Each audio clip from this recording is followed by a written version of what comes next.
The amount of expansion differs in various materials.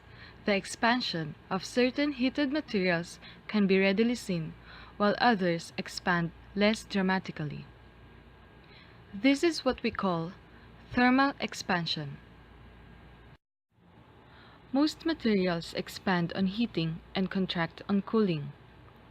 Let us try to understand thermal expansion qualitatively on the basis of molecular theory. Let us visualize the forces between the neighboring atoms in a solid by imagining them to be connected by springs that are easier to stretch than to compress. Each atom vibrates about its equilibrium position. When the temperature increases, the energy and amplitude of the vibration also increase. The interatomic spring forces are not symmetric about the equilibrium position. They usually behave like a spring that is easier to stretch than to compress. As the atoms get farther apart, the dimension increases. Another example of thermal expansion is heating a bimetallic strip.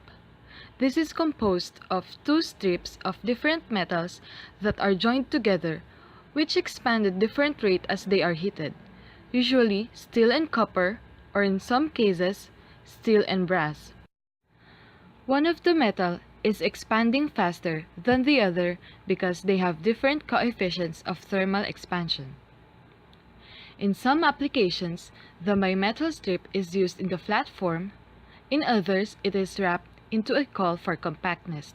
The greater the length of the coiled version gives improved sensitivity.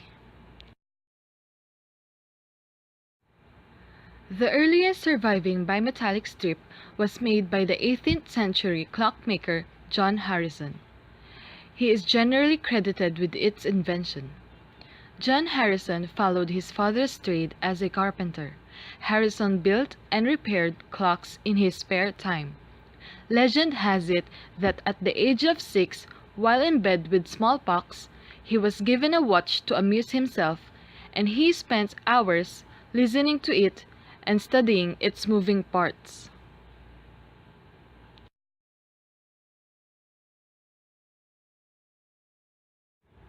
There are two basic principles of the bimetallic strip thermometer.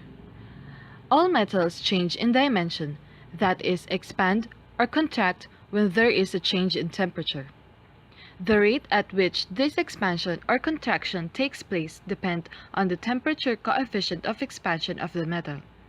The difference in thermal expansion rates is used to produce deflections, which is proportional to temperature changes.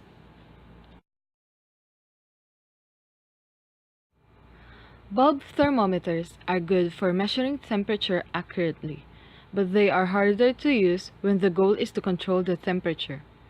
The bimetallic strip thermometer is good at controlling things because it is made of metal.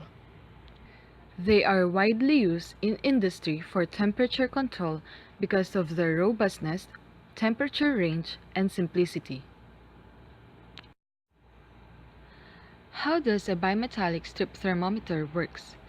An increase in temperature will result in the deflection of the free end of the strip. The radius of the curvature of the bimetallic strip is determined using the following relationship. R is the radius of the curvature at the second temperature. T is the total thickness of the bimetallic strip. M is the ratio of the thickness of the lower expansion metal and thickness of higher expansion metal. Alpha sub L is the coefficient of expansion of the lower metal, and alpha sub H is the coefficient of expansion of the higher metal.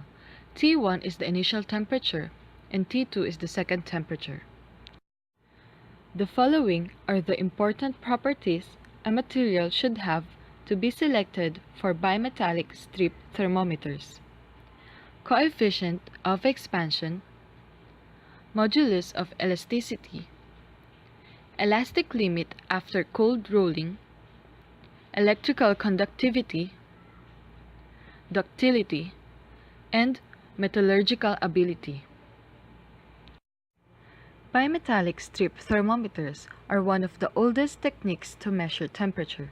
They are designed to work at temperatures up to 500 degrees Fahrenheit or 260 degrees Celsius.